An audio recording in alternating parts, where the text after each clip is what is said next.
भूतिया घड़ी। एक बार उधमपुर नाम के गांव में एक अभिनव नाम का लड़का रहता था जो बहुत अमीर व ईमानदार था। वो अपने घर में अपने बूढ़े माँ बाप का खूब ख्याल रखता था। अब हम बूढ़े हो गए हैं, अभिनव जितना भी मना करे उसकी शादी अब हमें कर देनी चाहिए। हाँ, नहीं तो हमारे जाने के बाद इसका क्या होगा, कैसे रहेगा हमारा बेटा।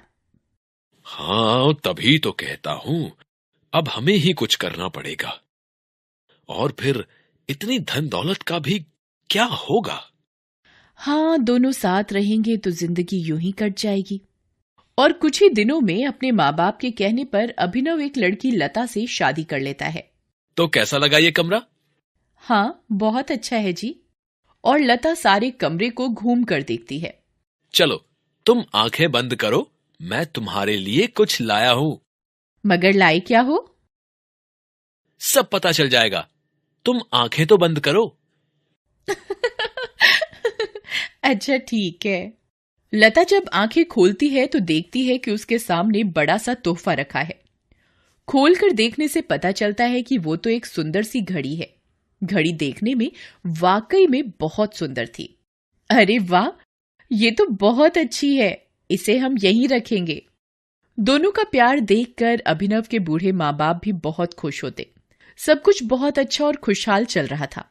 मगर एक अमावस्या की रात को जब अभिनव और लता के कमरे में रखी घड़ी अचानक से चिल्लाई और लता की आंखें खुल गईं। कौन है वहां?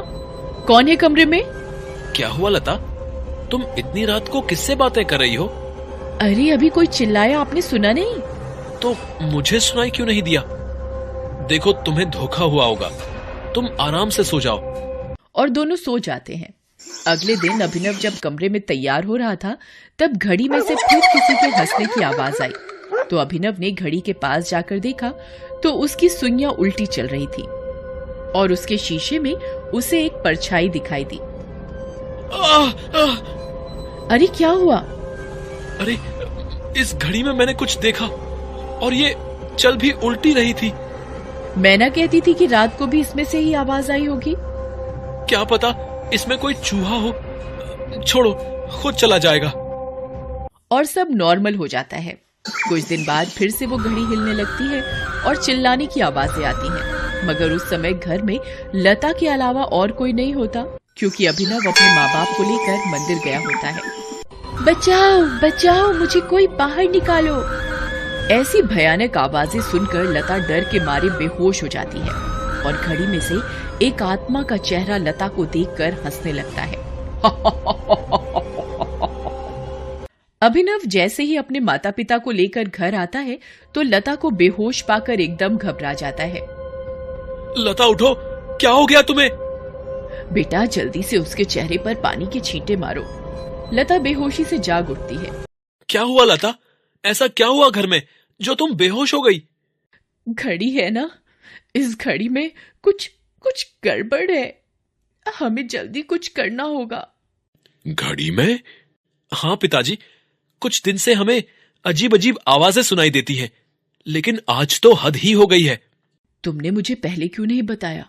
मैं अभी पंडित जी को बुलाकर लाती हूँ। पंडित जी घर में आकर घर में चारों तरफ घूमकर देखते हैं और फिर घड़ी से पूछते हैं, कौन है तू और इस घड़ी में क्या कर रही है? जिस दुकान से अभिनव यह घड़ी खरीद कर लाया है वह दुकानदार मेरा पति है।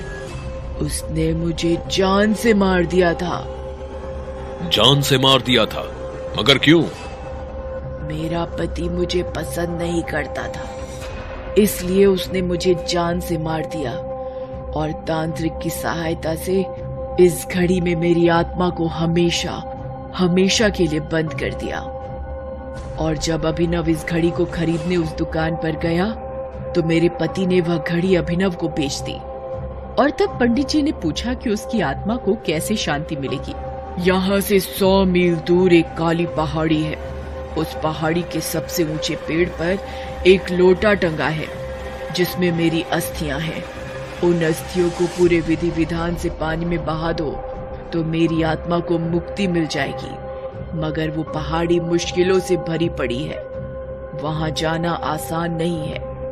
ठीक है, ये लो अभिनव, ये पवित्र जल है।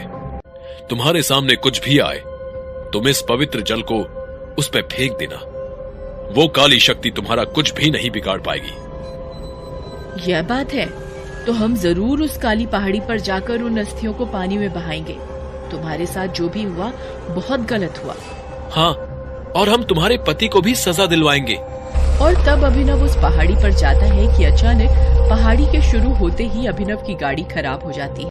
अरे ये क्या, इसे भी अभी खराब होना था क्या? और गाड़ी से पवित्र जल निकालकर अभिनव पैदल ही आगे बढ़ चलता है। थोड़ी दूर चलने पर जैसे ही अभिनव एक कदम बढ़ाता है, एकदम जमीन में गहरा गड्ढा हो जाता है और उसमें से एक अजगर निकल कर आता है। अभिनव की तो सांस ही रुक जाती है। तभी अभिनव को याद आता है कि पंडित जी ने कहा था कि जो भी आपदा आए उस पर पवित्र जल डाल देना। अभिनव बिना वक्त गंवाए उस अजगर पर पवित्र जल डाल देता है और अजगर जल जाता है और अभिनव मरने से बाल बाल बचता है। भगवान का लाख लाख शुक्र है कि अहम मौके पर मुझे पंडित जी की बात याद आ गई, वरना आज तो मरना तय था। आगे जाकर अभिनव देखता है कि कुछ भेड़िए जिन पर सिर कटे भूत बैठे थे रास्ता रोके खड़े हैं। अरे बाप रे बाप, अब क्या करूं?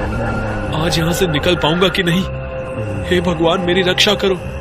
वो भेड़िए जैसे ही अभिनव के ऊपर झपटते हैं, अभिनव पवित्र जल उन पर डाल देता है और वो एकदम गायब हो जाते हैं और रास्ता साफ हो जाता है। और इस तरह मुश्किलों का सामना करते हुए अभिनव उस लोटे को ले आता है और पूरे विधि विधान से पानी में बहा देता है।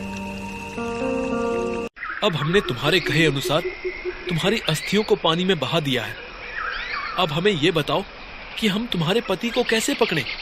उस घड़ी की दुकान के सामने एक मोची है। उस मोची ने सारी वारदात को अपनी आंखों से देखा है। तुम उसके पास जाओ और सारी बातें पूछो। ऐसा कहकर आत्मा वहां से गायब हो जाती है और अभिनव उस मोची के पास जाता है। क्या तुम बता सकते हो जो सामने घड़ी की दुकान है उसके मालिक की पत्नी कहाँ है? वो तो अब इस दुनिया में रही नहीं। बहुत ही अच्छी औरत थी। लेकिन उसे हुआ क्या है? वो कहाँ है? वो इस दुनिया में नहीं रही। देखो, मैं सब जानता हूँ कि कैसे इस दुकानदार ने अपनी पत्नी को मारा है। तुम ही एक ऐसे इंसान हो जिसने सारी चीजों को होते हुए देखा है, और ये बात इसकी पत्नी की आत्मा ने मुझे स्वयं बताई है। अब हमें पुलिस के पास जाकर ये सारी बातें बतानी होंगी, जिससे दुकानदार को अपने गुनाहों की सजा मिल सके।